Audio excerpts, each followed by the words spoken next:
Vamos abrir em Atos capítulo 18. Atos capítulo 18. Vamos ler do versículo 18 até o versículo 28.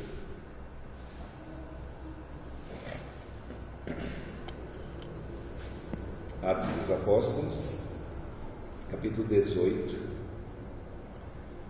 do 18 ao 28. Está escrito: Paulo, ficando ali muitos dias, despediu-se dos irmãos e dali navegou para a Síria. E com ele Priscila e Áquila, tendo rapado a cabeça em Cencreia, porque tinha voto. E chegou a Éfeso e deixou-os ali. Mas ele, entrando na sinagoga, disputava com os judeus, e rogando-lhe eles que ficasse por mais algum tempo, não conveio nisso. Antes, se despediu deles, dizendo: Querendo Deus, outra vez voltarei a vós, e partiu de Éfeso. E chegando a Cesareia, subiu a Jerusalém, e saudando a igreja, desceu a Antioquia. E estando ali algum tempo, partiu, passando sucessivamente pela província da Galácia, da Frígia, confirmando a todos os discípulos. E chegou a Éfeso um certo judeu chamado Apolo, natural de Alexandria, varão eloquente e poderoso nas Escrituras. Este era instruído no caminho do Senhor e fervoroso de espírito, falava e ensinava diligentemente as coisas do Senhor, conhecendo somente o batismo de João. Ele começou a falar ousadamente na sinagoga, e quando ouviram Priscila e Áquila, o levaram consigo e lhe declararam mais pontualmente o caminho de Deus. Querendo ele passar a Acaia, o animaram os irmãos e escreveram aos discípulos que o recebessem, o qual, tendo chegado, aproveitou muito aos que pela graça criam, porque com grande veemência convencia publicamente os judeus, mostrando pelas Escrituras que Jesus era o Cristo. Vamos orar mais uma vez. Pai amado, nós queremos colocar a nossa vida diante de Ti.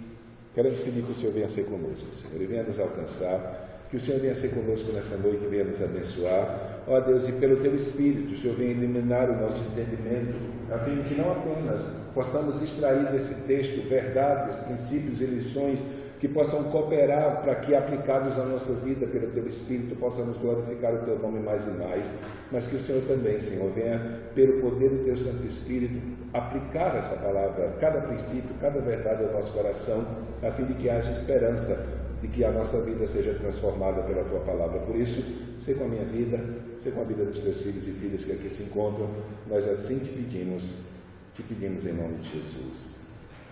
Amém. Hoje nós estávamos conversando com um casal que começou a frequentar a nossa igreja. Estávamos partilhando com eles a realidade do Sermão do Monte, como padrão primário dos princípios relativos ao reino de Deus, aos quais nós devemos obedecer, a fim de que a realidade da cultura do reino de Deus se revele na nossa vida diante da cultura de trevas que esse mundo vive. E o Sermão do Monte, depois de Jesus Cristo expressar os princípios do reino, aquilo que Ele quer que nós como crentes sejamos e aquilo que Ele quer que nós vivamos, então Jesus termina o seu sermão com aquelas metáforas do construtor da casa e da construção. E uma das coisas que nos chama a atenção naquelas metáforas é que a parte da realidade de nós termos que obedecer à palavra de Deus e os princípios do reino se revelarem na nossa vida cotidiana, isso não garante que nós estamos isentos de problemas e de lutas e de sofrimentos. A mesma ação que vem sobre a casa edificada sobre a areia é a mesma ação que vem sobre a casa edificada sobre a rocha. A diferença que existe é sobre que fundamento nós estamos. Enquanto aquele que tem a sua casa edificada sobre a areia não há fundamento sólido e ela é grande, o texto diz, a sua ruína, aqueles que estão firmados na rocha, eles não se sustentam na rocha, mas eles são sustentados por ela. Então, quando nós vemos aquelas metáforas do final do Sermão do Monte, nós observamos claramente que mesmo Deus, em sua soberania, cuidando e conduzindo a nossa história, Ele não nos priva muitas vezes de que nós venhamos a sofrer com momentos difíceis ou com algumas circunstâncias que podem nos trazer dor. Aqui a vida do apóstolo Paulo e o ministério do apóstolo Paulo é uma prova disso. Desde que ele saiu de Antioquia, no capítulo 13, nós vemos que todos os caminhos trilhados por Paulo têm a mão de Deus mediante a ação do Espírito Santo, conduzindo Paulo por onde quer que ele deveria ir.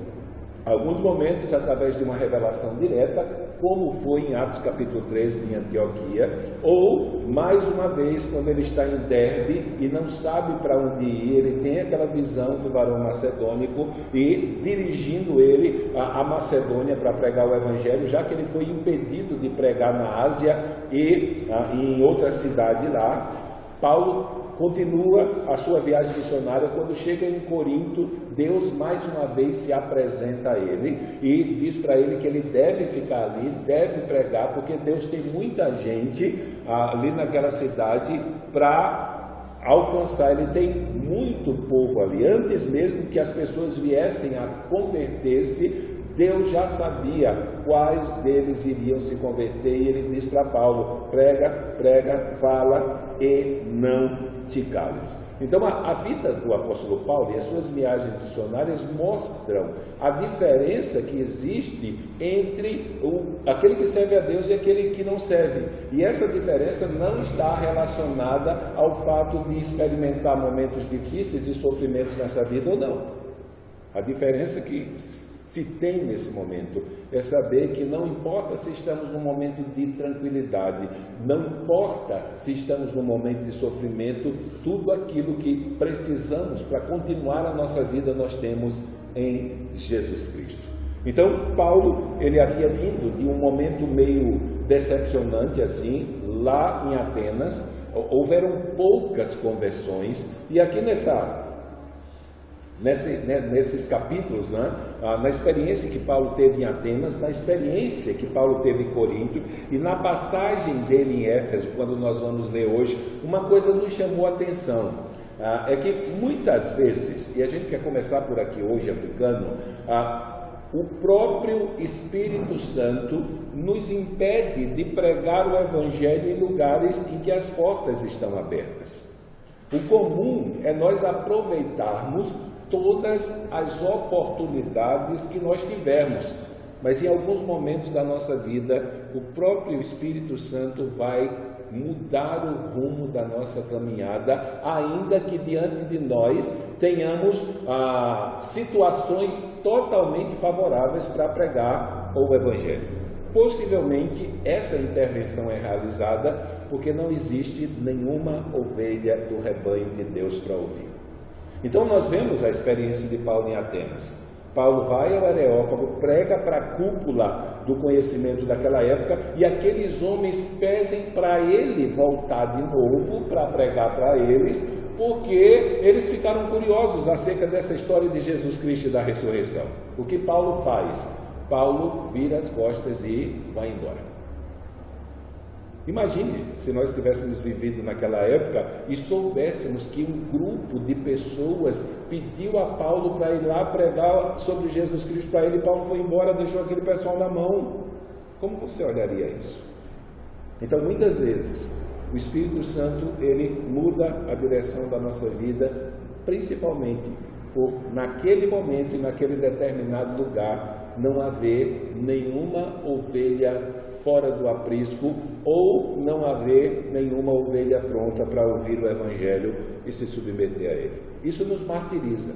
Eu creio que os irmãos passam por isso de vez em quando. Temos oportunidade, a porta se abre para pregar e a gente amarela e vai embora. Nós estamos errados, pecamos quando fazemos isso, mas às vezes essa condução do Espírito Santo, pelo fato de não haver de verdade nenhuma ovelha fora do aprisco ali para ouvir o chamado do pastor, ele desvia o nosso rumo e nos leva a lugares onde haverão ovelhas para pregar o Evangelho. Outro é quando Paulo chega aqui em Éfeso. Ele só vai fundar a igreja quando voltar a Éfeso na segunda vez. Mas ele passa em Éfeso, entra numa sinagoga, prega, disputa, aquela disputa que ele fazia, fazendo associação entre as profecias do Antigo Testamento e Jesus Cristo, e aí os judeus pedem para ele ficar ali para pregar para eles. Paulo simplesmente diz: não posso, e vai embora. Deixou na mão um grupo de pessoas que estava pedindo para que ele pregasse o Evangelho para elas ouvirem. Então, quando a gente vê nessa administração soberana de Deus, na história do seu povo, principalmente no que diz respeito à pregação do Evangelho, muitas vezes nós vemos o próprio Deus colocando a sua mão e impedindo que o Evangelho seja acessível para alguns grupos, para algumas pessoas.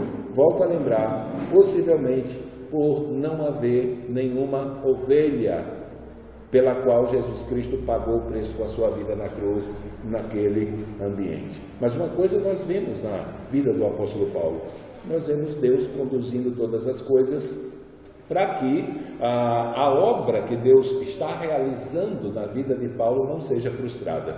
Na sua carta aos Coríntios, no capítulo 10, verso 13, Paulo diz que nenhuma tentação nos sobrevém senão humana. Mas fiel é Deus, que juntamente com a tentação provê o escape, de sorte que possais suportá-la. Possivelmente Paulo ele está se referindo a essa situação em que ele se encontrou em Corinto. Não foi um momento muito tranquilo, não é? Parecia que todas as coisas estavam cooperando para mais uma prisão, para mais uma surra de vara ou de chicote, ou para mais um apedrejamento.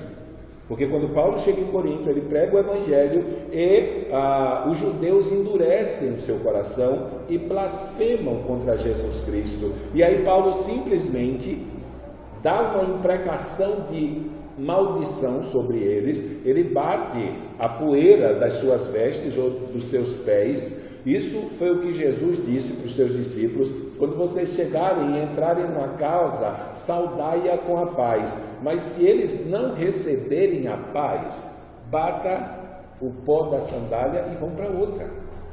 Então Paulo agora ele chega na cidade de Corinto e vai à sinagoga pregar para os judeus, e ao invés dos judeus crerem em Jesus Cristo, eles blasfemaram contra Jesus Cristo e xingaram Paulo. E aí a paciência de Paulo chegou ao limite.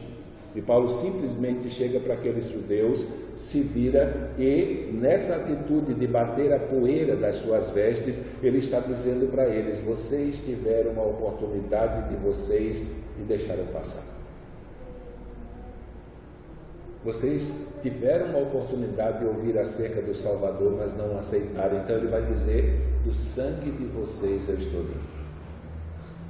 Eu apontei o caminho e vocês não obedeceram à mensagem, então eu estou limpo de vocês. Nós enfrentamos muitas vezes isso também, como falamos na semana passada, com relação a pessoas que já estamos pregando há muito tempo e simplesmente elas continuam com seu coração endurecido, dizendo não, não, não, não. Chega um momento em que simplesmente nós somos obrigados a fazer como Paulo fez aqui com os judeus. Na nossa caminhada pastoral, em alguns momentos, nós simplesmente tivemos que fazer, não com esse simbolismo, mas chegar para a pessoa e dizer: olha, a partir de hoje quer ir para o culto, vá, se não quiser, eu estou limpo do sangue de vocês. Porque nós já pregamos o que tinha que pregar. Fora quando nos deparamos com uma pessoa arrogante, que você vai lá e tenta pregar para ela, ela diz para você: eu já conheço a palavra. E aí você vai lá, tá bom, bata a poeirinha do pé e vai partir para alguém que não conhece a verdade de Deus. Quando a gente faz uma coisa dessa, o povo já olha para a gente e diz que pastor sem amor. Não é uma questão de amor. Ela já teve a oportunidade dela. Aliás, já teve mais oportunidade do que merecia. A semente está plantada. Se Deus tiver um plano na vida dela, vai alcançá-la. O Espírito Santo vai trazer aquilo que vai ser plantado e vai gerar vida e a ficha vai cair. Então, Paulo, ele simplesmente se vira vira as costas para os judeus e vai para os gentios, e aí muita gente se converte. O que acontece? Os judeus estão revoltados, vão tentar fazer contra Paulo aquilo que eles fizeram em Tessalônica.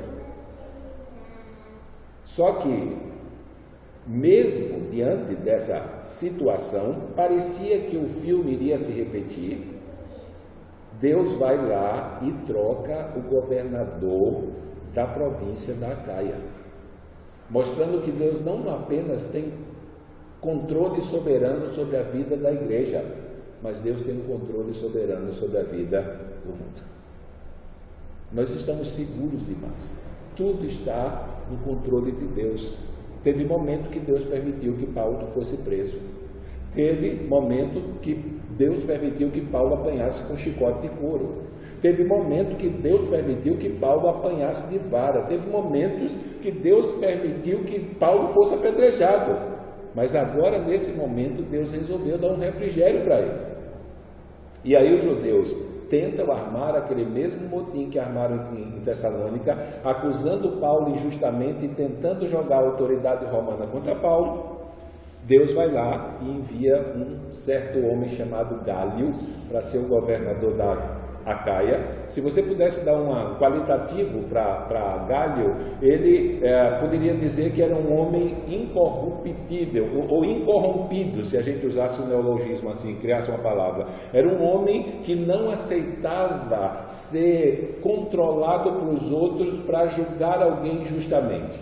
E quando os judeus foram acusar Paulo, ele percebeu que não havia problema, era um problema pessoal entre os judeus e Paulo com relação à religião, e simplesmente ao invés de aceitar a denúncia, ao invés de prender Paulo e bater em Paulo, ele não aceitou a denúncia, reconheceu a pregação do evangelho em Corinto como algo legal, e quem apanhou ali foi os judeus.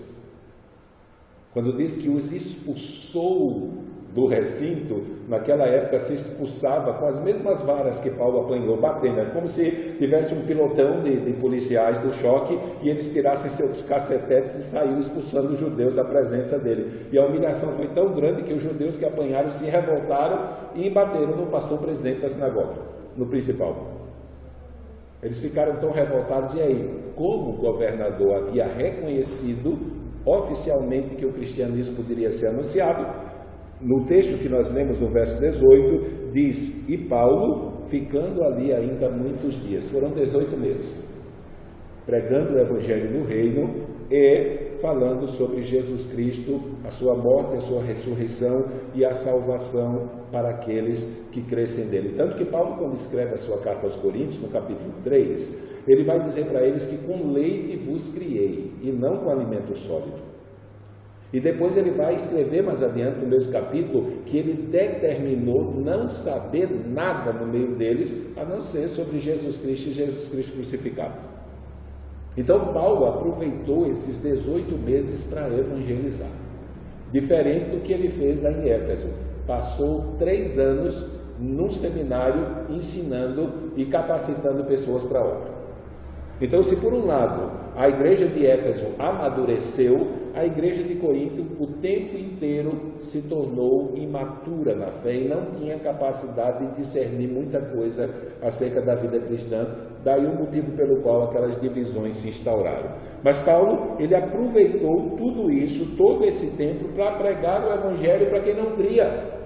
E como consequência disso, muita gente entregou a vida a Jesus Cristo. E aí, depois de 18 meses pregando o evangelho em Corinto, ele agora é movido e vai para Jerusalém. Deus, depois do episódio de Atenas, levantou pessoas para estarem apoiando Paulo. Paulo estava sozinho, agora chega em Corinto, tem uma casa para morar. Tem um trabalho através do qual ele pode receber e conseguir o seu sustento pessoal até que alguma oferta de alguma igreja chegue, como aconteceu quando Silas e Timóteo vieram da Macedônia e trouxeram uma oferta para Paulo, e aí Paulo voltou a dar tempo integral e a pregar o evangelho em todo o tempo, sem precisar mais estar num trabalho secular, tanto que lá na carta aos Coríntios, no capítulo 9, ele vai dizer que quem prega o evangelho, viva do evangelho. Esse é o ideal. Então Paulo teve a oportunidade, em parte desse tempo que ele estava em Corinto, devotar totalmente a sua vida para a pregação do evangelho. E aí, depois de 18 meses, Lucas não expressa que tipo de compromisso ele tinha em Jerusalém, mas ele sai de Corinto e se dirige para Jerusalém, uma viagenzinha de 2.500 quilômetros. Naquela época, a maior parte dela, nesse caso aqui, foi feita a pé. A pé não, de barco, mas no retorno ele fez possivelmente todo a pé e ele voltou para lá, para Éfeso, para pregar o Evangelho. Então aqui nós temos a maneira maravilhosa como Deus conduz a vida do apóstolo Paulo e o ministério do apóstolo Paulo, a fim de que se cumpra na vida dele tudo aquilo que Deus planejou para que ele realizasse. Então, nesse sentido, a nossa vida não é diferente. Não estamos sendo conduzidos à mercê do acaso. Às vezes não compreendemos por que Deus permitiu ou permite determinadas coisas acontecerem. Mas uma coisa nós sabemos, Ele deu a ordem do trono. E lá na frente, possivelmente, Ele vai nos mostrar os benefícios que aquele momento difícil, aquele momento de tristeza e aquele momento de dor trouxe para a nossa vida. Um exemplo, na segunda carta de Paulo aos Coríntios, no capítulo 1, Paulo vai começar a carta dizendo: bendito Deus e Pai do nosso Senhor Jesus Cristo, o Pai das misericórdias e o Deus de toda consolação, que nos conforta em toda a nossa tribulação, para que possamos consolar aqueles que estão na alguma tribulação com a mesma consolação com que fomos consolados por Deus. Então, às vezes, lá na frente da nossa vida, lá na carreira que Deus estabeleceu para a gente correr, vai existir alguém que está passando por um sofrimento intenso e Deus, para ajudar aquela pessoa, Ele permite que eu e você passemos por um sofrimento parecido aqui agora. A fim de que quando nos depararmos com aquela situação, nós possamos confortar a pessoa, mostrando para ela que nós já experimentamos algo parecido, mas Deus confortou, consolou, nos fortaleceu e nos fez continuar a carreira. E se ela crê em Deus, você vai dizer: Deus te fortalecerá e lhe ajudará a você sair dessa. Então não é só eu dizer uma coisa teórica, eu vou poder expressar isso na prática. Então, para Paulo, todo o sofrimento que ele estava passando tinha como intuito apresentar um Deus que cuida do ser humano em meio aos seus sofrimentos e em meio à dor. E o fortalece a tal ponto que ele pode continuar a sua jornada até que ele possa encontrar com seu Salvador, quer pela vinda dele, quer pela sua ida. Então Paulo aqui, a vida do apóstolo Paulo mostra essa realidade do cuidado de Deus, mesmo nos momentos difíceis, mesmo nos momentos de luta. Então vão haver momentos que Deus vai permitir, como o caso desse do Marcão. É sofrido, é doloroso. Eu ainda estou tentando ajustar as ideias e pedindo graça a Deus para quando a gente sentar amanhã com a família, tentar confortá-los, consolá-los, sentar com o Marcão, mostrar para ele que a vida não acabou. Acabou só para qualquer tipo de profissão que precise dos 2 dedinhos, mas ele pode ser qualquer coisa nessa vida, a não ser coisas que vão precisar daqueles dedos para manusear. Que uma das primeiras coisas que eu ouvi quando a gente soube do caso e partilhou com alguém foi: pronto, acabou a vida do rapaz. Não acabou. Ele pode ser médico, pode ser dentista, não pode porque precisa dos dedinhos, mas tira o dentista do meio do médico, pode ser advogado, pode ser engenheiro, pode ser o que quiser na vida. Aquilo é um problema que ele vai ter que lidar mais especificamente com a questão da estética. Mas a vida dele, na vida dele, ele vai poder ser muitas coisas. Só vai ter que se privar de algumas que não serão mais cabíveis por causa disso. Então, Deus permitiu. E quando Deus permite uma coisa, Ele tem um propósito claro nisso, que a gente não entende no momento, mas na caminhada a gente vai compreender. Então Paulo, diante de toda aquela armadilha que os judeus estavam armando para, mais uma vez, levá-lo à prisão, levá-lo ao sofrimento, à tortura e, no desejo do judeu, à morte, então Deus intervém. E naquele momento ele diz: Paulo não vai sofrer nesse momento. E Deus vai e diretamente fala com Paulo, dizendo: Paulo, você pode pregar aqui. Ninguém vai encostar um dedo em você. Ninguém vai. Pode ficar tranquilo. E aí Paulo sai lá de Corinto, passa pelas regiões ao redor de Corinto até que chegar no porto, e do porto ele se dirige a Jerusalém. Ele dá uma passada em Éfeso. Ele dá uma passada rápida lá em Éfeso e prega para os judeus. Já que ele está lá e tem uma sinagoga, ele não vai ficar, mas ele é alguém que, como ele mesmo vai usar o termo, mas em uma das suas cartas, ele é alguém que sabe aproveitar as oportunidades. Ele é o que é dito sobre remir o tempo. Então eu estou aqui, vou ficar aqui hoje, justamente no dia que tem culto na sinagoga. Ele vai na sinagoga, prega para os judeus, e aí os judeus imploram para ele ficar. Imploram. Não, no caso aqui, nós não dizemos que não haveria ovelhas por quem Cristo morreu na cruz ali. Só que ainda não era o tempo dessas ovelhas virem a crer. Paulo passa por Éfeso, o que o texto diz aqui.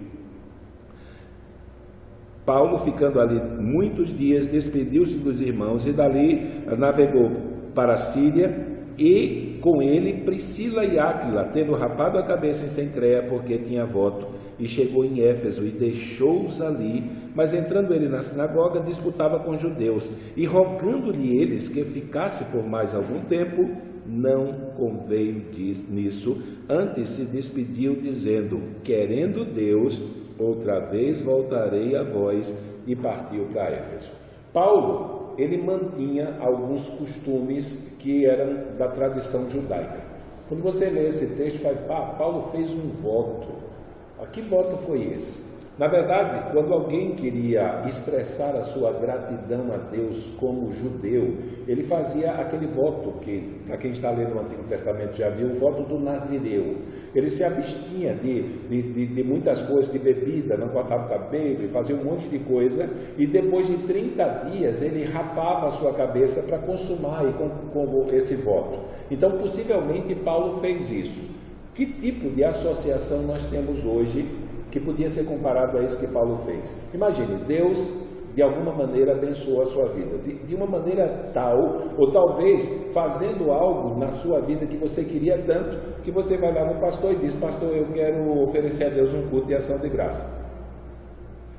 E aí você, naquele dia, vem, conta o seu testemunho, diz como Deus foi bondoso e conta aquilo que Deus fez na sua vida, e aí você está diante da igreja para, juntamente com a igreja, agradecer a Deus por ele ser tão bom e realizar determinada obra na sua vida. Então, esse voto de Paulo poderia ser algo similar a um ato em que Paulo estava publicamente agradecendo a Deus por tudo aquilo que Deus havia feito nas suas viagens missionárias. E como Deus tinha alcançado perdidos, e como Deus tinha salvado pessoas, e como igrejas haviam sido estabelecidas. Então Paulo, quando ele para aqui e faz o voto, essa atitude é uma expressão de gratidão a Deus por todas as coisas que Deus havia feito anteriormente. Então Paulo, ele chega em Éfeso, prega rapidamente para os judeus pedem a ele para ficar. Que missionário, hein? Um monte de gente querendo ouvir o evangelho, ele vira as costas para esse pessoal e vai embora. Ele volta. Não sei o tempo, isso a gente vai calcular esses dias. Ele volta depois de fazer a sua viagem, alguns calculam de cerca de 2.500 quilômetros, por causa de um compromisso que ele tinha em Jerusalém, que Lucas não fala o que é. Então, Paulo, ele vai para Jerusalém, e quando ele chega em Jerusalém, ele faz o que tinha que ser feito, isso não é registrado, e volta para Antioquia.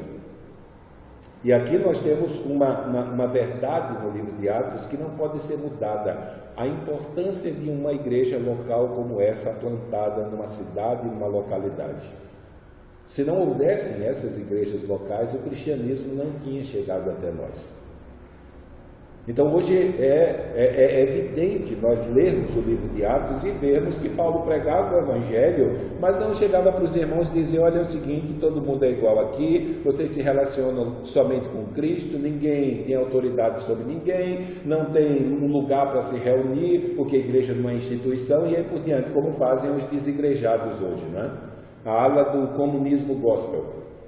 Na verdade, se formos fazer uma leitura desse pessoal que vive aí dizendo que você não precisa de uma igreja para congregar porque não tinha instituição e aquela coisa toda, essas pessoas nada mais estão pregando para você sobre marxismo cultural com uma capa de espiritualidade. Eles são discípulos de Marx e não de Jesus Cristo.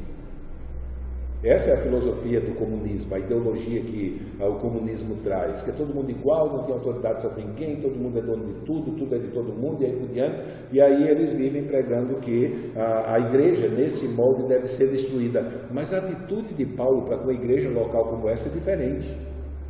Paulo é enviado pela igreja de Antioquia, termina a viagem missionária, o que é que ele faz? volta lá para dar satisfação aos irmãos do que ele havia sido feito e como Deus abençoou. Em outras palavras, ele vai lá para que os irmãos saibam que valeu a pena a aposta que eles fizeram nele. Alguns anos atrás eu fui para João Pessoa, depois para Recife, e quando eu fui estudar no seminário eu não tinha quem me sustentasse. Foram tempos bem difíceis. Mas quando eu estava no final do primeiro ano, uma igreja lá de Recife, ela precisava de um seminarista e me indicaram para lá. Essa igreja pagou toda a minha dívida atrasada, pagou todas as minhas mensalidades no final do terceiro ano até a formatura e pagou todas as despesas que eram necessárias para que eu pudesse sair sem dever nada. Alguns anos atrás, depois de estar aqui, eu fui lá nessa igreja e eu dei um currículo vitae meu e fiz um panorama de tudo aquilo que Deus havia feito na minha vida desde que eu saí de lá até aquele momento, porque haviam algumas pessoas na igreja que não me conheciam. E o que é que acontece? Quando eu terminei de contar, eu disse para os irmãos que eu não estava contando aquilo para me engrandecer diante deles, nem tampouco para me autopromover. Mas eu estava dizendo tudo aquilo que Deus havia feito na minha vida e por intermédio da minha vida todos aqueles anos, para que eles soubessem que o investimento deles valeu a pena. Valeu a pena. Deus usou eles como instrumento para que a gente pudesse estar abençoando muita gente depois. Então, Paulo tinha essa preocupação.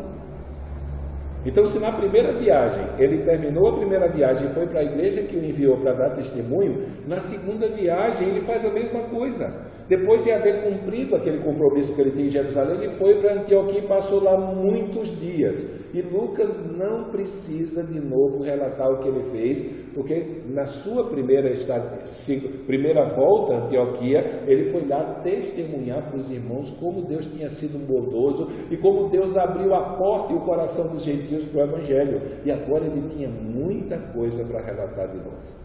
Paulo dá o seu testemunho em Antioquia e aqui, nesse retorno de Paulo, como nós lemos, nós vemos os dois aspectos mais predominantes do ministério de Paulo.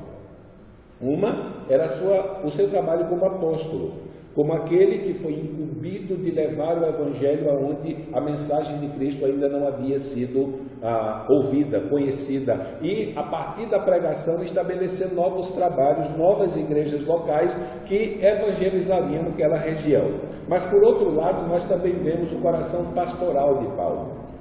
Lá em Éfeso, quando ele, na carta aos Efésios, no capítulo 6, quando ele termina lá no capítulo 6, falando sobre a oração, e ele diz que pede oração para que Deus continue dando ousadia para ele, e ele vai dizer que havia uma preocupação no coração dele com todas as igrejas. Havia um pesar no coração dele. Então o que é que Paulo faz? O seu coração pastoral não permite que ele saia de Antioquia, pegue um barco e volte para Éfeso navegando. Mas Paulo volta para aquelas igrejas que ele fundou na primeira viagem, para ver como é que os irmãos estavam e para fortalecê-los na fé.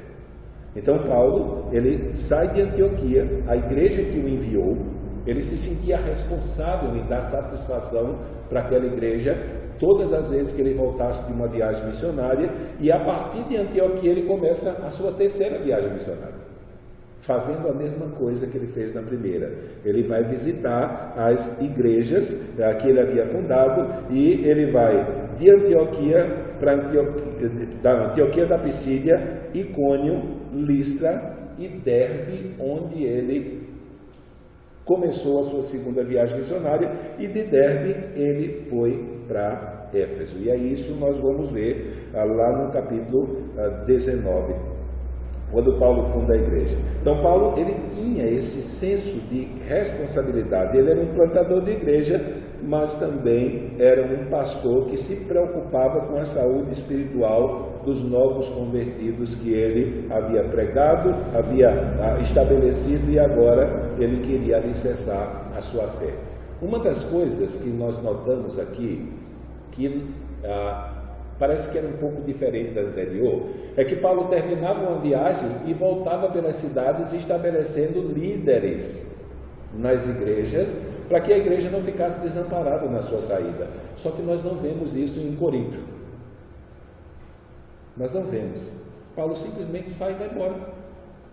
Só que, enquanto o Espírito Santo estava tirando Paulo de Corinto, para que ele desse continuidade ao trabalho para o qual ele foi chamado, o Espírito Santo estava trazendo um substituto para ele.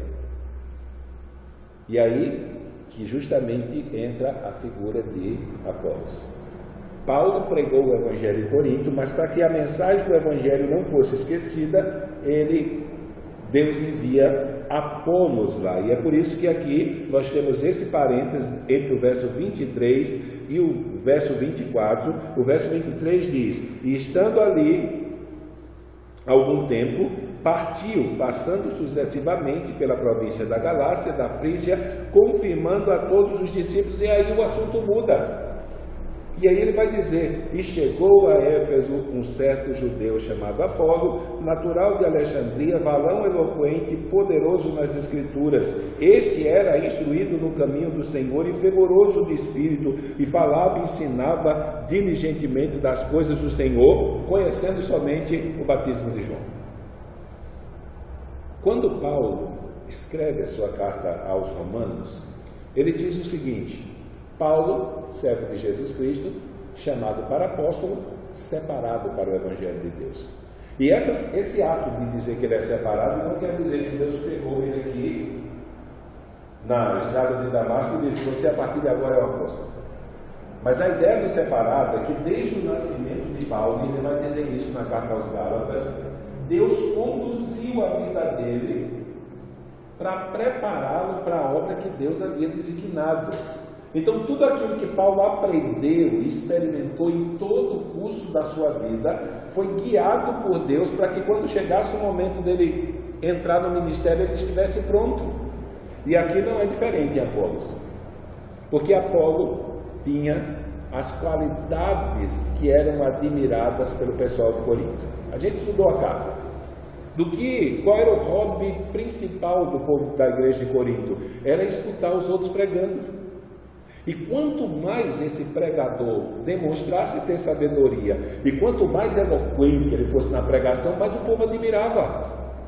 Durante todo o curso da história de Apolo, Deus o havia preparado para esse momento. Na verdade, Deus preparou Apolos para ir para Corinto e não para Éfeso.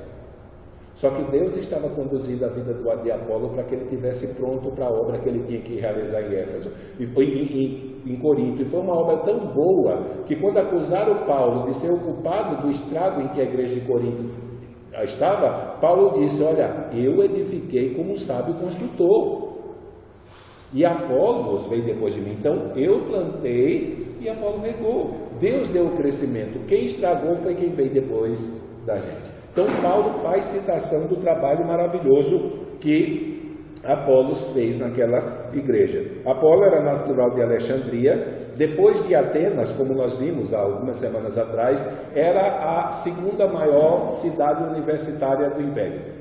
Nós tínhamos um tripé universitário, tínhamos Atenas, que era maior, depois vinha Alexandria, depois vinha Antioquia, onde Tasso ficava próximo, e Paulo possivelmente foi influenciado muito pela cultura grega. Era mais uma cidade universitária. E, para você ter uma ideia, nós temos uma tradução do Antigo Testamento para o grego, que é conhecida como Septuaginta. Ela foi feita lá em Alexandria. Um dos homens mais sábios do judaísmo, no que diz respeito a lidar com o Antigo Testamento, principalmente na esfera da interpretação alegórica, ele era chamado de Filo. Ele era de Alexandria. Ele interpretava as escrituras hebraicas de maneira alegórica, e isso era muito admirado pelos judeus.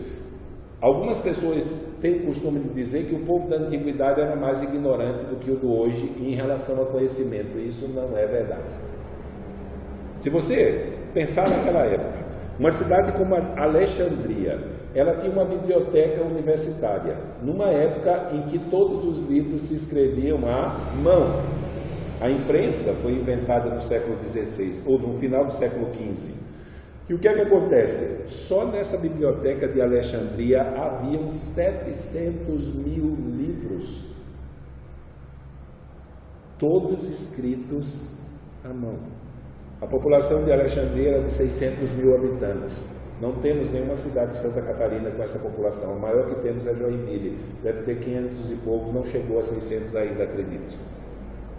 Então haviam cidades grandes naquela época. E aí Apolo, ele chega a Éfeso, era a capital da província da Ásia Menor, enquanto Corinto era a capital da Acaia, a Éfeso era a capital da província da Ásia Menor, o maior centro comercial e também, infelizmente, um centro de idolatria por força do templo de Diana dos Efésios. Era uma coisa maravilhosa, gente. Era uma das 7 maravilhas do mundo. Imagine, por força da idolatria gospel, vez por outra nós vemos alguns moradores de Santa Rosa visitando o templo de Salomão e ainda tira selfie para postar, né? Para a gente dizer, que idólatra, né? A gente pensa que idolatria não tem no meio gospel, mas tem também. E por quê? Porque eles se deparam com aquele templo de Salomão lá, né? E eles ficam iguais aos discípulos, como nós vemos lá em João capítulo 3, olhando para a construção do templo e dizendo que coisa maravilhosa. E Jesus disse para os discípulos lá, digo que não ficará pedra sobre pedra, vai cair tudo, isso tudo vai destruir, e no ano 70 assim foi. O templo de Diana dos Efésios, gente, era uma coisa fora do comum. E aí a gente pensa que aquele povo vivia nas cavernas, mas não vivia, gente.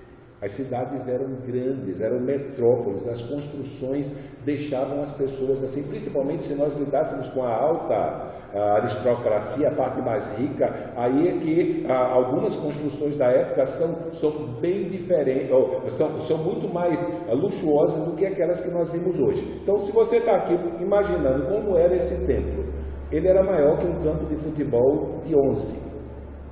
Ele tinha 140 metros de comprimento, tinha cerca de 78 metros de largura e tinha 100 colunas para sustentar o telhado de mármore, ele era todo de mármore, tendo como fundo do templo a imagem de Diana dos Efésios. Então, quando pensava nesse comércio e quando pensava na idolatria, vinham gente de todas as partes do mundo inteiro para estar ali. E era um lugar ótimo para pregar o Evangelho. Apolo, ele cabia nas expectativas do povo daquela região, e aí ele começa a pregar o Evangelho. Aqui é atribuído uma qualidade dele, ele era poderoso em palavras e obras.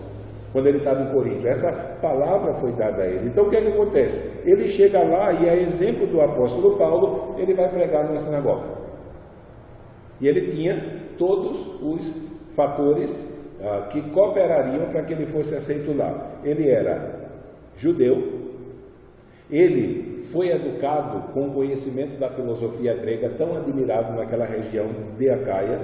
Ele era eloquente, era um pregador que tinha uma oratória que atraía a atenção de todo mundo, e ele era uma pessoa profundamente erudita no conhecimento do Antigo Testamento. E aí ele vai e prega na sinagoga e Priscila e Áquila o veem. O que é que eles fazem? Eles notaram que a parte principal da mensagem do Evangelho estava faltando. Por quê? Porque Apolo, ele se converteu pela pregação de João Batista. Ele sabia da ameaça, mas ainda não sabia do livramento. Ele não tinha uma compreensão clara. Por quê? A diferença do batismo cristão do batismo de João é que o batismo de João estava fundamentado no arrependimento promovido pela ameaça. Arrependei-vos, porque o reino de Deus é chegado. Então, se eu quisesse ter esperança de participar do reino de Deus, o primeiro passo era o arrependimento.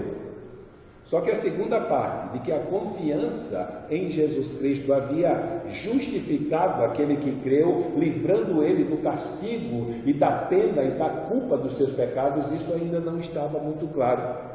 Então ele vai na sinagoga e com toda a eloquência, com todo o fervor, eu gosto de escutar um pregador barulhento, eu gosto de escutar um pregador eloquente que se emociona com a mensagem assim, mas contanto que ele tenha conteúdo. Porque se não houver um conteúdo claro na sua mensagem, então ele apenas vai fazer, como Paulo diz lá na carta aos Coríntios, barulho como um sino que toca. E nada mais. Então, enquanto ele está pregando na sinagoga, Priscila e Áquila observam aquilo, chamam ele e vão ajudá-lo a pregar a mensagem. Eles veem o potencial que ele tem. A mensagem dele não estava completa, mas se ele consegue ter o conhecimento completo, então eles estendem a sua mão para ajudar, ao invés de simplesmente escantear e criticar aquele pregador. Então, quando alguém é humilde o suficiente para reconhecer as suas limitações, por melhor que seja o seu conceito, e aceita ajuda, é uma beleza. Infelizmente, nós temos uma geração de pregadores arrogantes, né? Eles não conhecem claramente a mensagem do Evangelho, mas eles querem ser vistos como mestres, como pregadores e tudo mais. E aí, quando você vai oferecer a sua ajuda, eles simplesmente se ofendem e se magoam e viram as costas para você. Mas não foi o caso de Apolos. O casal Priscila e Áquila, eles oferecem ajuda e Apolos aceita. Uma coisa que nos chama a atenção aqui é a posição que esse casal exerce sobre Apolos. Hoje nós estamos lidando com força do neopuritanismo, com aquele ensino humano de que, um exemplo, as mulheres não podem pregar nem ensinar na igreja. Não é bíblico esse ensino. Ele é carregado de uma série de preceitos e preconceitos que infelizmente foram cristianizados por alguns grupos. É evidente, claro, no Novo Testamento, de que as mulheres, elas têm a oportunidade, no que diz respeito ao exercício da pregação e do ensino, de o exercerem dentro do mesmo padrão do homem, desde que ela não exerça a função de administradora da igreja, nesse sentido, como um pastor faz, porque isso iria infringir o princípio da criação estabelecida por Deus. Então, se eu digo, Jeremias prega domingo, ele não virou pastor da Glorinha porque está pregando. Se eu disser para Juliana, tu vai pregar domingo, quando ela subir no púlpito e pregar, ela virou a pastora da igreja porque está pregando? De maneira nenhuma.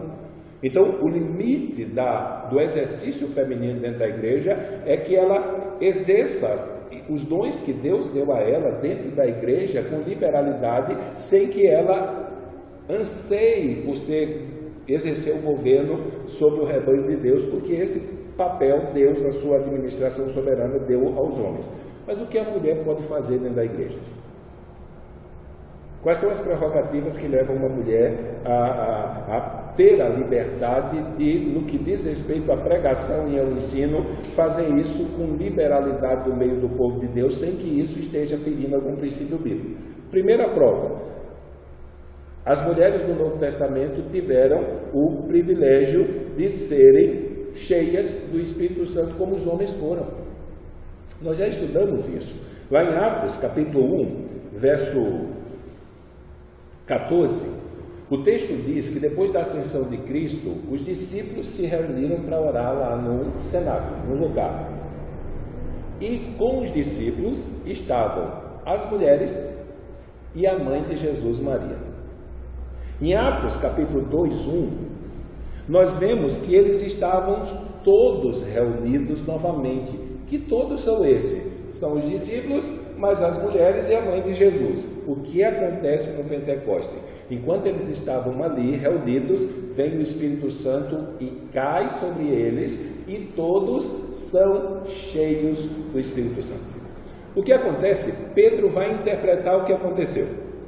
E o que é que ele diz? Isso aconteceu para que fosse cumprido o que fora dito pelo profeta Joel. E nos últimos dias derramarei o meu espírito sobre toda a carne. Porque o Espírito Santo iria ser derramado com poder sobre aqueles que creram, para que eles fossem testemunhas de Cristo. A palavra testemunho ali tem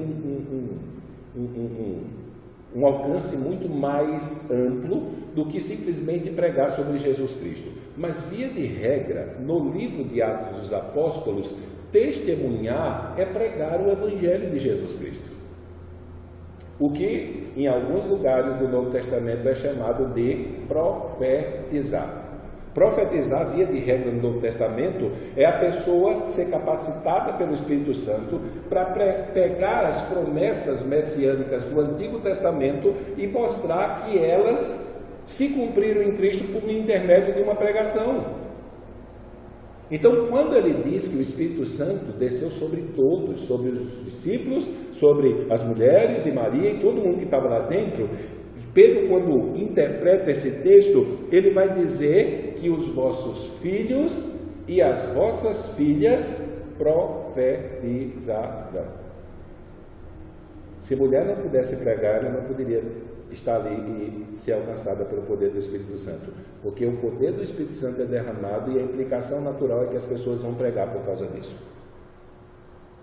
Vossos servos e as vossas servas profetizarão. Então, no que diz respeito à pregação, o homem e a mulher são colocados sobre a mesma responsabilidade. Então, simplesmente tentar podar a mulher dessa responsabilidade é estimulá-la a pecar contra o mandamento que Deus estabeleceu e com uma honra que Deus deu a elas de se tornarem pregadoras do Evangelho. Então, elas foram cheias do Espírito Santo como os homens foram, a elas foi dado a liberdade de profetizar como os homens foram, e aqui, no caso de Priscila e Áquila, a mulher foi dada a autoridade para ensinar teologia para um homem. Porque, se você prestar atenção, lá na primeira viagem missionária de Paulo, sai Barnabé e Saulo. Quem era o líder da expedição? Para Barnabé. Até que eles tiveram aquela experiência com o procônsul Sérgio Paulo lá, aquele macumbeiro lá, tenta atrapalhar a pregação de Paulo, e Paulo dá um anátema dele, amaldiçoa ele para ficar cego, ele fica cego. E aí, por causa desse sinal, o procônsul creu no Evangelho, creu na palavra do Senhor, e Paulo sai de lá. Só que, a partir daquele momento, eles continuam a viagem missionária, mas agora, todas as vezes que a equipe é citada, é Saulo e Barnabé, porque agora Paulo é a figura principal, ele é o líder da expedição. Barnabé foi até ali. O fato de haver a inversão na citação dos nomes estabelece a realidade de que aquele que primeiro é citado é o que tem mais proeminência naquilo que está acontecendo, e isso acontece aqui. Quando Paulo chega em Corinto, e Priscila e Áquila moram lá, o texto diz que habitava lá um certo judeu chamado Áquila e sua mulher Priscila. O nome de Áquila como homem veio primeiro, como era comum, e a mulher depois. Mas quando se refere a qualquer tipo de atividade realizada dentro da igreja, todas as citações, inclusive nas cartas que são feitas a respeito desse casal, é Priscila e Áquila, deixando claro que a mulher, naquilo que estava sendo realizado, era a agente principal e o marido era o auxiliar. Isso infringia algum mandamento, a ordem da criação? De maneira nenhuma. Ela não era pastora do marido. Ela apenas, possivelmente, tinha mais conhecimento do assunto do que o marido, e ela vai e ensina para Apolos. Então, quando você vê o nome invertido, nós não temos nenhum problema em dizer que Priscila era a professora. E foi ela que discipulou um homem, gente. Os neopuritanos radicais, eles são complicados, né? Porque, um exemplo, se uma mulher está falando aqui e entrar um homem ímpio, ela tem que parar. Até o homem sair, porque uma mulher não pode ensinar na frente de um homem. Só que aqui nós vemos uma mulher ensinando um homem. E não há nenhuma repreensão das Escrituras em relação a isso. Lá no capítulo 21, verso 9, Lucas vai relatar e vai falar sobre as filhas de Filipe, que profetizavam na igreja. Paulo, na carta aos Coríntios, ele vai dizer às mulheres, quando elas fossem orar e profetizar na igreja, elas deveriam fazer isso com a cabeça coberta como sinal de submissão, mas não era proibido lá na igreja de Corinto a mulher pregar.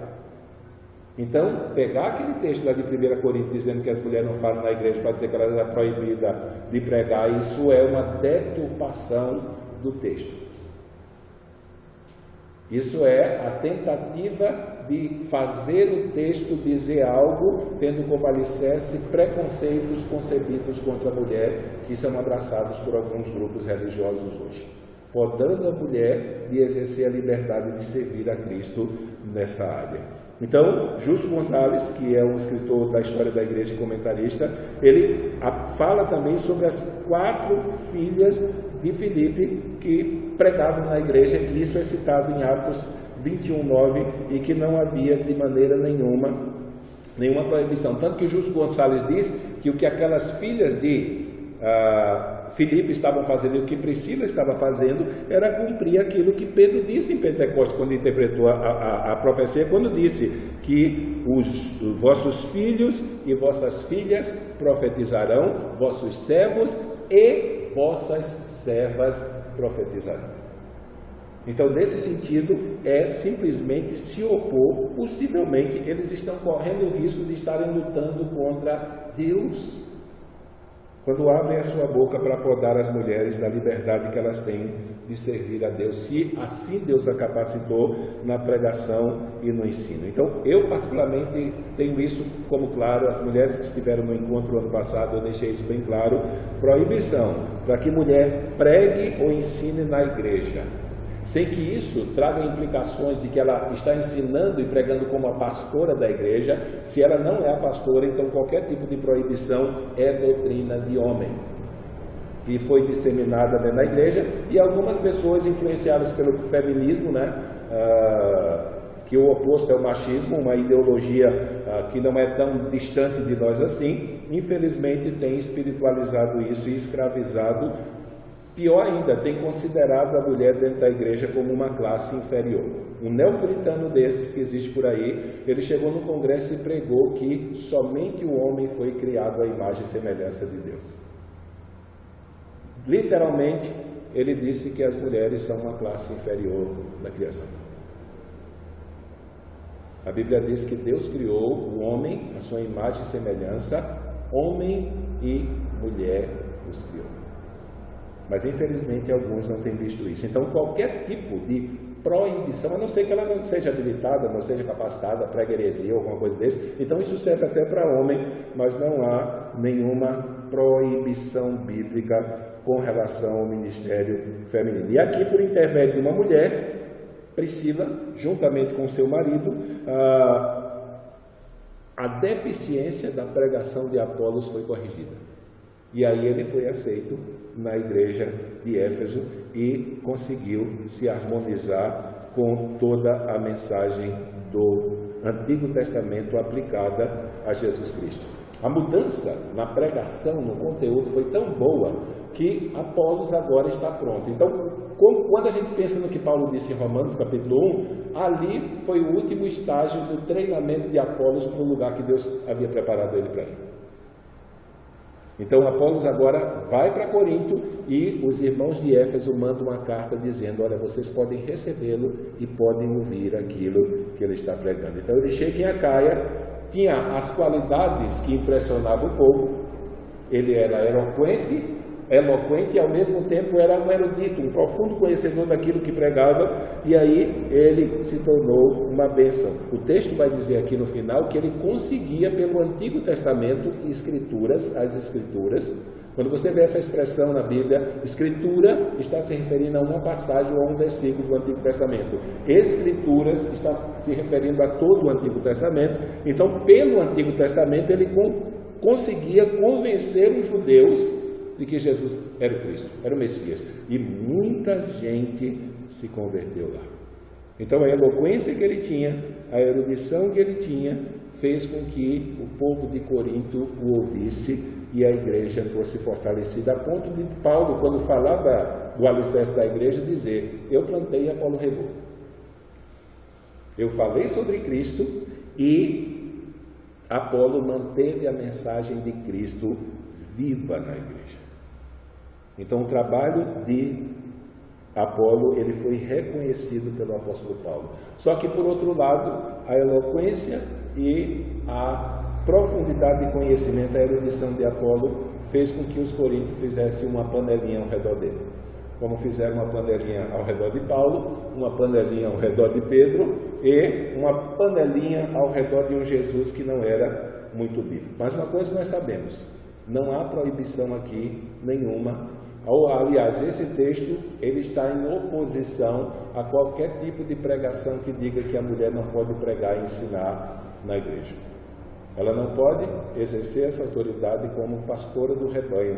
Mas se não é assim, então o trabalho dessa mulher deve ser aceito. Agora, a gente olha para Apolo, né? Apolo era um homem profundamente conhecedor. Era um homem que impressionava com seu estilo de pregação. Mas um casal de pessoas, trabalhadores, crentes, chamam ele e dizem: olha, a sua mensagem não está completa. Então a vida de Apolo aqui é um exemplo de humildade. Quando nós pegamos qualquer turma de seminário no primeiro ano, na primeira aula, a primeira coisa que nós dizemos a eles é que se eles chegarem no quarto ano, na formatura, achando que sabem demais, eles precisam voltar para o primeiro ano, porque eles não aprenderam o que é essencial. A gente nunca sabe tudo. Nós não podemos ser falsos humildes e dizer que a gente não sabe de nada, mas muita coisa a gente não sabe. E o que me chamou a atenção na vida de Apolos é a humildade dele. E mesmo sendo uma pessoa que foi preparado no segundo maior centro universitário do Império Romano, tendo o aval e o conceito de toda a cultura no que diz respeito ao ensino que havia ali, ele simplesmente se senta com pessoas normais, tranquilamente reconhecendo que ele tem que aprender com elas. Então, a humildade de Apolo aqui é uma coisa que nos impressiona. Segundo, ele enxerga que, mesmo tendo o conhecimento que ele tem necessidade de aprender mais. Ele tem sempre necessidade de conhecer mais alguma coisa. Pensando na luta que nós enfrentamos com o movimento neopuritano, Apolo era um judeu. Eu estou achando que eu estou trocando o nome dele, mas isso aí a gente vê depois. Mas vocês sabem que eu estou falando de Apolo. Para um judeu radical, ele achava melhor ir queimar eternamente no fogo do inferno do que ver uma mulher pregando a lei. Aqui nós temos um judeu que se senta diante de uma mulher, é ensinado por ela e aceita, sem nenhuma prerrogativa. E uma coisa a gente precisa aprender: a autoridade do que se prega não está em quem prega, mas na Escritura, se ela está sendo ensinada. Não faz diferença. Alguns, na história da igreja, eles pregavam que a mulher nem podia orar na igreja. Eu fui informado de um episódio que ocorreu num determinado lugar, na hora do almoço, que uma mulher orou. E naquele mesmo ambiente, depois da oração, um homem que estava lá disse que teria que fazer a oração de novo, porque a oração daquela mulher não é para ser aceita porque tem um homem no recinto. Isso é um absurdo. É aí que entra o legalismo, as pessoas passarem a reger a vida religiosa da igreja por conceitos e preceitos que foram formulados na sua mente ignorante em relação à palavra de Deus. Então, nesse sentido, ele aceitou o ensino. E não apenas aceitou o ensinamento da mulher, mas reconheceu que o que ela ensinou a ele era a palavra de Deus. Porque ele uniu aquele conhecimento ao que ele já conhecia e agora estava transmitindo o Evangelho. Então precisamos entender essas coisas. Deus é aquele que está no controle de tudo da nossa vida. Deus, ele não apenas governa a vida da igreja, mas também governa a vida do mundo. Quando ele quis proteger Paulo, agora ele não usou mais a igreja, como fez em Tessalônica e em Antioquia. Ele usou um governador ímpio. Ele foi lá e trocou o governador. E aquele governador disse para Paulo: você está livre. Ele assinou um decreto que a gente vai ver mais adiante no capítulo 19, liberando Paulo a pregar o evangelho naquela região. É Deus que está por trás de todas essas coisas. Terceiro, O texto, ele se opõe a qualquer tipo de pregação que pode dar às mulheres o direito de ensinar e pregar na igreja, à exceção se ela quiser fazer isso exercendo a supervisão ou o episcopado. Então, se ela não é pastora da igreja, se ela não exerce autoridade sobre o rebanho, então ela está livre, não apenas aqui, mas na carta de Paulo aos Coríntios, no texto lá de Atos capítulo 21, não há nenhuma oposição e nenhuma crítica em nenhum outro lugar das Escrituras pelo fato de Priscila haver ensinado Apolo, das filhas de Filipe haver profetizado. Não há nada, nem tampouco daquelas mulheres haverem profetizado e orado na igreja de Corinto. Então não havia problemas com relação a isso. E por último, temos que reconhecer que por mais que tenhamos aprendido, sempre precisamos aprender mais, porque isso é bom. Às vezes, a falta de alguns ensinos nos prejudica em explicar melhor algumas coisas concernentes à nossa fé. Apolo reconheceu isso. E ele se sentou com crentes normais, não crentes que são pregadores ou estudadores, mas com crentes normais. E ouviram desses crentes o que eles ouviram de Paulo. E aí ele pega esse novo conhecimento, adiciona a sua pregação, e agora a pregação do Evangelho feita por Apolo está completa. E ele foi o instrumento para fazer com que o Evangelho permanecesse vivo na igreja de Corinto. Então, que Deus nos ajude a aprender com essas coisas e aplicar essas verdades ao nosso coração. Por isso vamos orar. Deus amado, nós te agradecemos pela tua palavra. De verdade, ela é o que o salmista diz: lâmpada para os nossos pés e luz para o nosso caminho. Por isso nos ajuda, Senhor, a valorizar o aprendizado dessas verdades. Não para que nós nos tornemos eruditos secos, mas para que a gente possa dar testemunho dessas verdades, tanto aqueles que nos perguntam, como aqueles que não nos perguntam e nós vamos lá e falamos. Mas eles precisam saber que o Senhor enviou o teu Filho a esse mundo como Salvador, como Cordeiro de Deus que tira o pecado do mundo, para que todo aquele que neles vierem a crer, não sejam condenados, mas habitem eternamente na tua presença em comunhão contigo. Por isso, que essas verdades sejam firmadas no nosso coração, nas nossas mentes, e que o Senhor nos impulsione pelo poder do teu Santo Espírito a falar essas verdades àqueles que estão caminhando para a perdição. Por isso, vem me ajudar a falar essas verdades, Senhor, com ousadia. Vem ajudar os teus filhos a pregar essas verdades com ousadia àqueles que perecem. Mais uma vez, pedimos tua ajuda, Senhor, que o teu consolo e o teu conforto venha sobre a Sara, sobre o Enio, sobre a dona Celina e sobre a família, Deus, que nesse momento estão tristes, Senhor, pelo acidente, Senhor, que ocorreu com Marcos Henrique. Também conforta e consola, mesmo estando distante da igreja, mesmo havendo decidido seguir outro caminho e não aquilo que o Senhor estabeleceu, mas que o Senhor seja misericordioso com ele, esteja confortando o seu coração, esteja sarando a sua consciência, Senhor, ó Deus, e que não venha haver nenhum trauma psicológico, Senhor, que ele possa superar, Senhor, essa deficiência, Senhor, que infelizmente foi estabelecida de forma definitiva, e possa viver, e possa aprender com isso, e possa se voltar para o Senhor, e buscar em Ti a alegria completa que o Senhor, e a realização e satisfação completa que só em Ti nós encontramos. Por isso, vem ajudá-los, vem ser com eles nessa noite naquele hospital, e vem abençoá-los. Nós te pedimos em nome de Jesus. Amém?